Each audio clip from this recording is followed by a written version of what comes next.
So the next theory, that is the theory of chemical origin. ঠিক আছে? This theory was given by Oparin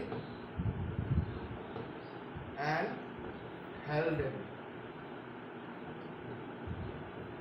Oparin and Halden for the first time given the theory of chemical origin. So তার মানে পৃথিবীতে life সৃষ্টি হয়েছে কেমিক্যালের বিভিন্ন ইন্টারঅ্যাকশনসের জন্য, ঠিক আছে? So this was their theory of Oparin and Haldane. So এই যে Oparin and Haldane for the first time given this theory, সে এটাকে Oparin and Haldane concept of ইভলিউশনও বলে, ঠিক আছে? সো তোমাদেরকে কোশ্চেন দিতে পারে what is Oparin and Haldane's concept of evolution বা হোয়াট ইজ কেমিক্যাল অরিজিন, ঠিক আছে? অ্যান্সার হবে একটাই। So anyway, so Oparin and Haldane কনসেপ্টটা কি? So that earth, suppose this is the earth,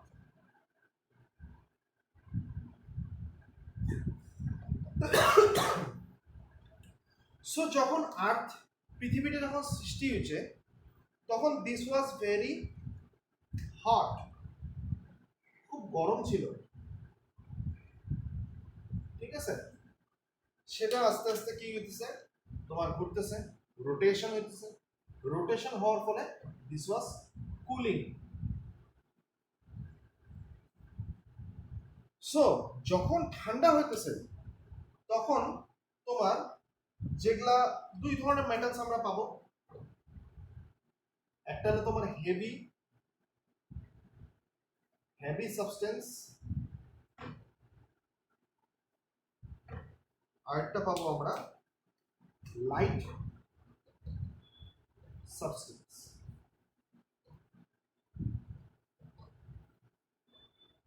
একটা হলো তোমার হেভি সাবস্টেন্স, একটা হলো লাইট সাবস্টেন্স। সো এই হেভি সাবস্টেন্স গুলো কি করছে, তোমার পৃথিবীর ভিতরে ঢুকছে, তারা কি করছে, আর্থ ক্রাস্ট তৈরি করছে। আর যেগুলো লাইট সাবস্টেন্স সেগুলা কি করছে, ফর্ম দ্য অ্যাটমসফিয়ার।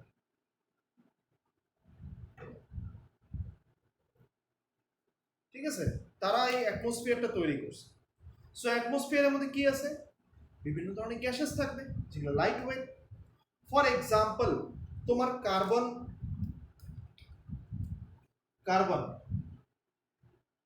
তোমার কার্বন ডাইঅক্সাইড ফর্মে থাকতে পারে, বা কার্বন মনোক্সাইড ফর্মে থাকতে পারে, বা কার্বাইড ফর্মে থাকতে পারে, ঠিক আছে? তারপরে তোমার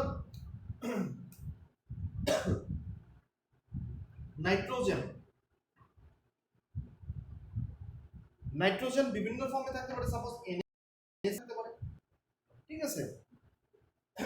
বা নাইট্রাস অক্সাইড ফর্মে থাকতে পারে, বা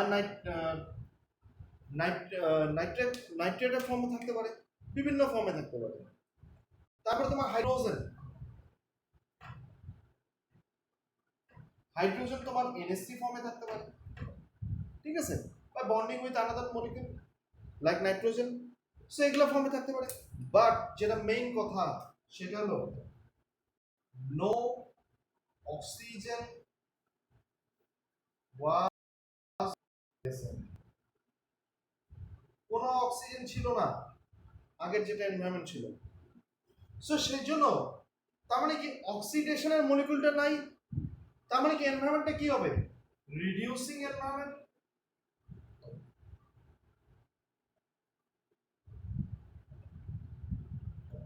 সো যে এনভায়রনমেন্টটা ছিল তখনকার দিনে সেটা ছিল রিডিউসিং এনভায়রনমেন্ট, বিকজ অক্সিডেশন হওয়ার জন্য বা অক্সিডেশন করার জন্য অক্সিজেনটা নাই, তার মানে তখনকার দিনে ছিল রিডিউসিং এনভায়রনমেন্ট। কি হয়েছে ব্যাপারটা, তোমার এই ব্যাপারগুলো ছিল। ফার্স্ট আমি যদি আবার বলি, পৃথিবীটা খুবই গরম ছিল, যখন তোমার ঠান্ডা হয়েছে, যখন কুলিং হইতেছে, তখন তোমার হেভি সাবস্টেন্স যেগুলো সেগুলো আর্থ ক্রাস্ট তৈরি করছে।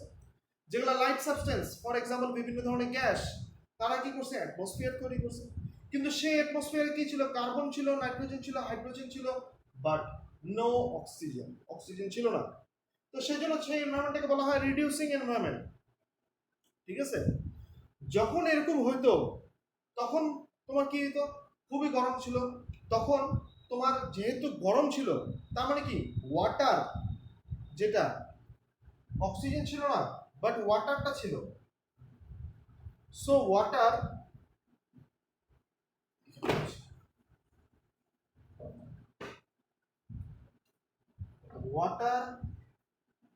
gets evaporated in atmosphere into atmosphere. So জলটা তোমার অ্যাটমসফিয়ারে, যে জলটাই ছিল না কেন সেই জলটা তোমার অ্যাটমসফিয়ারে ইভাপোরেট হয়ে যেত। তখন তোমার কি হতো, যখন ইভাপোরেশন বেশি হইতো তোমার ultimately cloud formation.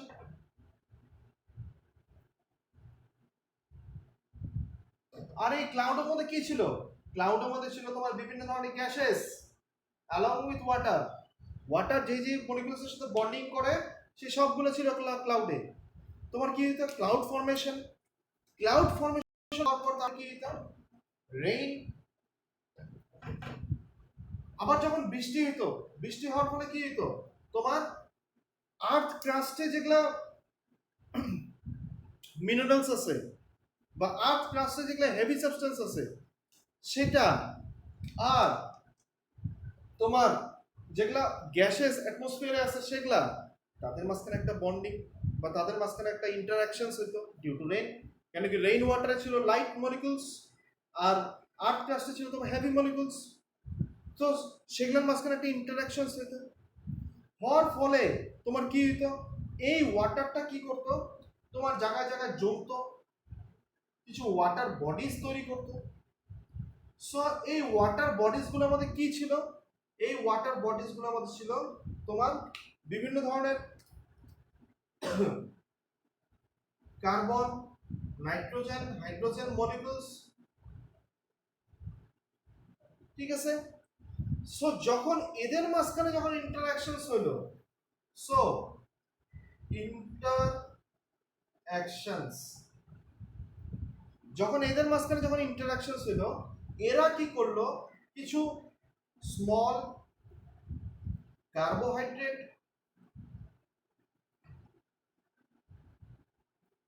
অ্যামাইনস,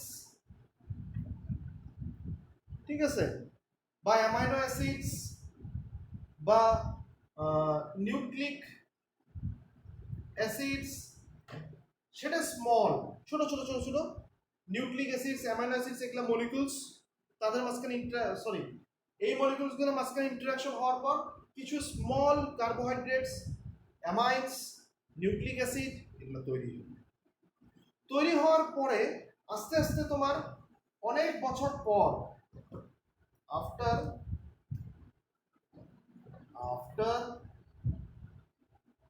many years,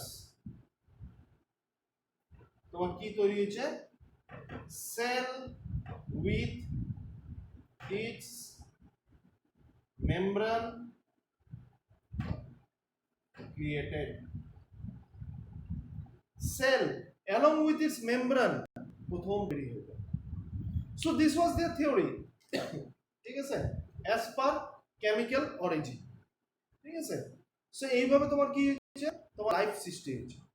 first কি হবে, পৃথিবীটা খুবই গরম ছিল, সেটা হইতেছে ঠান্ডা হওয়ার ফলে যেগুলো হেভি মলিকুলস সেগুলো আর্থ ক্রাস্টে আসলো, যেগুলো লাইট মলিকুলস সেটা অ্যাটমসফিয়ারে তৈরি করলো।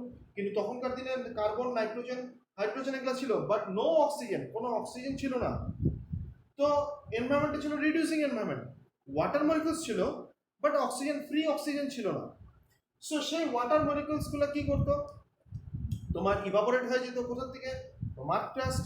ইভাপোরেট হওয়ার পর কি তৈরি করতো, অ্যাটমসফিয়ারে তোমার ক্লাউড ফর্মেশন হতো। সেই ক্লাউডটা কি করতো, ক্লাউডের মধ্যে কি ছিল, বিভিন্ন ধরনের মলিকুলস বা বিভিন্ন ধরনের অ্যাটমসফিয়ারের যেগুলো গ্যাসেস তাদের ইন্টারাকশনস ছিল, প্লাস ওয়াটার ভ্যাপার ছিল। তো সেগুলো কি করলো, নিজেদের মাঝখানে ইন্টারাকশন করলো, তারপরে কি করলো, রেইন, তোমার বৃষ্টি হলো। বৃষ্টি হওয়ার পরে কি হলো, জলগুলো তোমার পৃথিবীতে তোমার জমা শুরু হলো। জমা শুরু হওয়া মানে কি, এই জলগুলোর মধ্যে কি ছিল, তোমার এই কার্বন, নাইট্রোজেন, হাইড্রোজেন এগুলা মলিকুল ছিল, কিছু হেভি মলিকুলসও ছিল। হওয়ার ফলে আলটিমেটলি কি হলো, তোমার এদের মাঝখানে কিছু ইন্টারঅ্যাকশনস হলো। কেন কি তখন এনার্জি সোর্স কিন্তু কম ছিল না, তখন সূর্যের একটা আল্ট্রাভায়োলেট রে ছিল, that is a form of energy. তারপরে তোমার ক্লাউড যখন ফর্মেশন হতো, লাইটনিং হতো, that is also a form of energy. So এগুলো বিভিন্ন এনার্জির ফর্ম ছিল। আলটিমেটলি এনার্জি ফর্ম ছিল আর মলিকুলস ছিল। এই মলিকুলসগুলো মাঝখানে কি হয়েছে, ইন্টারঅ্যাকশনস হয়েছে। ইন্টারঅ্যাকশনস হওয়ার ফলে কি তৈরি হয়েছে, কিছু স্মল কার্বোহাইড্রেটস তৈরি করছে, কিছু স্মল অ্যামাইনস তৈরি করছে, কিছু অ্যামাইনো অ্যাসিডস তৈরি হয়েছে, কিছু নিউক্লিক অ্যাসিডস তৈরি হয়েছে। এই মলিকুলসগুলা যখন নিজেদের মাঝখানে এক জায়গায় আসলো, ঠিক আছে, তখন আফটার মেনি ইয়ার্স, অনেক বছর পর তোমার কি হয়েছে, লাইফ সৃষ্টি হয়েছে। This was the theory as per the chemical origin. ঠিক আছে, সো এখন কথা যে আমরা একটু আগে বলছিলাম যে একটা জিনিস শিখে আসছি যে কেমিক্যাল অরিজিন, সরি, তোমার যে কোনো থিওরি পড়তে গেলে তোমাকে প্রথমে কি করতে লাগবে, তার প্রুফ দেখতে লাগবে। So what is the proof? So next আমরা দেখব যে ওপারিন এন্ড হেলডেনের যেটা concept, that is the theory of chemical origin, এটার প্রুফ কোনো আছে কিনা, কেউ কোনো প্রুফ দিছে কিনা যে এরকম কিছু হইতে পারে। কেন কেউ তখনো জীবিত ছিল না যে এটা দেখার জন্য যে কি কি হইতেছে। তো সেটার জন্য তোমাকে একটা প্রুফ দিতে হবে। So this proof was given by an experiment, that is the Urey and Miller's experiment. সেটা আমরা নেক্সট পেজে দেখতেছি Urey and Miller's experiment কি।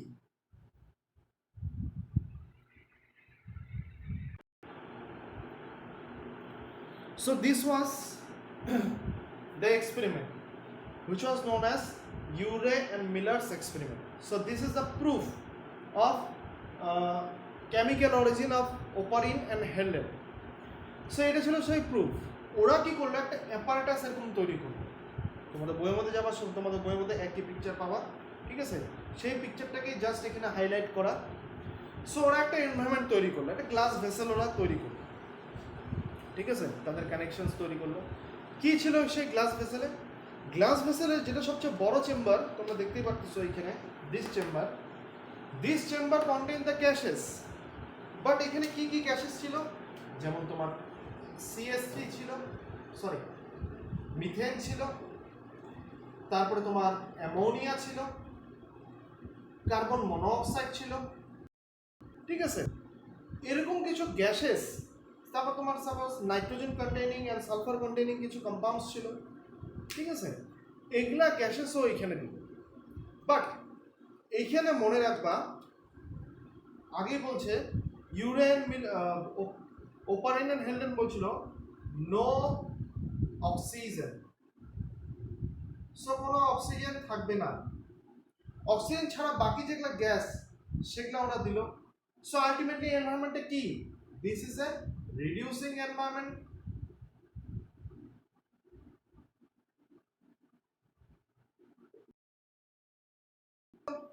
গ্যাসেস দেওয়ার পর এট দ্য সেম টাইম তোমরা যদি এখানে দেখতে পারো water in water out, water in নিচ দিয়ে, তার মানে কি এখানে ওয়াটার ভ্যাপর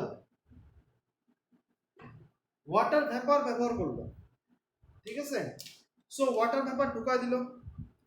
নেক্সট কি করলো, এই গ্যাসগুলো এখানে ছিল, এইখানে কি করলো, তোমার ইলেকট্রিক স্পার্ক দিল।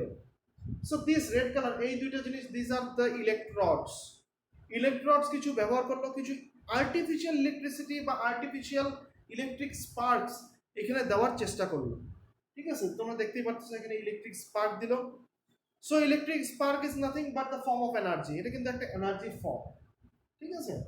সো সেই গ্যাসগুলা যখন তোমার ইলেকট্রিক স্পার্ক পাইলো, অ্যাট দ্য সেম টাইম তোমার ওয়াটার এখানে মিক্স আপ হলো, ওয়াটার ভেপার। সো মোরলেস একটা এনসিয়েন্ট এনভায়রনমেন্ট বা অনেক বছর আগে যেটা পৃথিবীতে যেটা এনভায়রনমেন্ট ছিল বা অ্যাটমসফিয়ার ছিল, সেই অ্যাটমসফিয়ারটা এখানে তৈরি করলো ওরা আর্টিফিশিয়ালি। তারপরে ওরা কিছুদিন এই জিনিসটা রাখলো, ঠিক আছে। রাখার পর দেখে যে এইখানে তোমরা লাস্ট দেখতেই পারতেছো এই জায়গাটার মধ্যে দিস, এই পয়েন্টগুলোতে তোমার water containing some organic molecules, ঠিক আছে। সো ওয়াটারের মধ্যে কিছু অর্গানিক মলিকিউলস পাওয়া গেল। কিছু মলিকিউলস যেমন তোমার স্মল, আমি আগেও বলছি স্মল কার্বস বা কার্বোহাইড্রেটস, তারপরে তোমার amino acids, nucleic acids etcetera, এরকম কিছু জিনিস ওয়াটারের মধ্যে পাওয়া গেল। সো এই জিনিসটা এত কিছু পাওয়া যাওয়া মানে কি, এই কার্বোহাইড্রেট কোনো একটা সেলের কনস্টিটিউয়েন্ট যদি তুমি দেখো, সেই সেলের ভিতরে কিন্তু কার্বোহাইড্রেটস থাকে, অ্যামাইনো অ্যাসিডস থাকে, নিউক্লিক অ্যাসিডস থাকে, এগুলোই থাকে, ঠিক আছে। সো এগুলা পাওয়া মানে কি, তোমার আস্তে আস্তে তোমার এখানে লাইফ তৈরি হবে।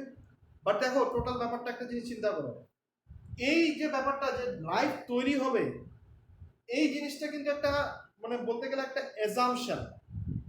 কেন কি এই জিনিসটা থেকে লাইফ তৈরি হতে গেলে ইউরে অ্যান্ড মিলারের 10টা পুরুষ চলে যাবে এটা দেখার জন্য, ওর ডিসেন্ডেন্টস 10টা চলে যাবে এটা দেখার জন্য লাইফ কিভাবে তৈরি হয়, সেজন্য এটা পসিবল না।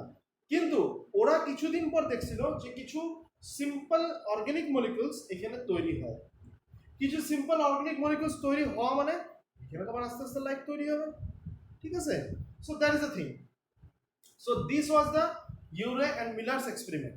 সো কেমিক্যাল অরিজিন যদি ভুল হতো তাহলে তোমার অর্গানিক মলিকিউলস বা অর্গানিক কম্পাউন্ডস তুমি কোনোদিনও পাবা না।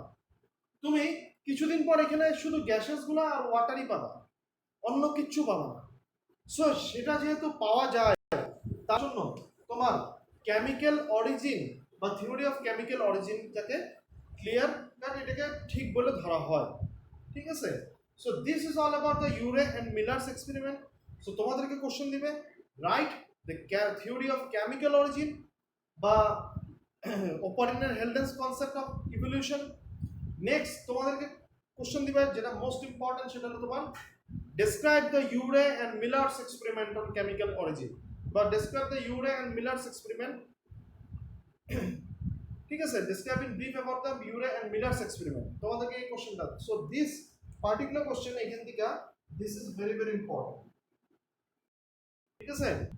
সো তোমাদেরকে যে কোনো দুইটা দিতে পারে, হয়তো কেমিক্যাল অরিজিন দিবে অথবা মিলার্স এন্ড ইউরে এক্সপেরিমেন্ট দিবে। সো তোমরা যদি কেমিক্যাল অরিজিন যদি দেখো, কেমিক্যাল অরিজিনে কোনো পিকচার নাই, বাট যদি ইউরে অ্যান্ড মিলার এক্সপেরিমেন্ট আসে পরীক্ষায়, তোমাদেরকে কিন্তু এই পিকচারটা কিন্তু ড্র করতে হবে।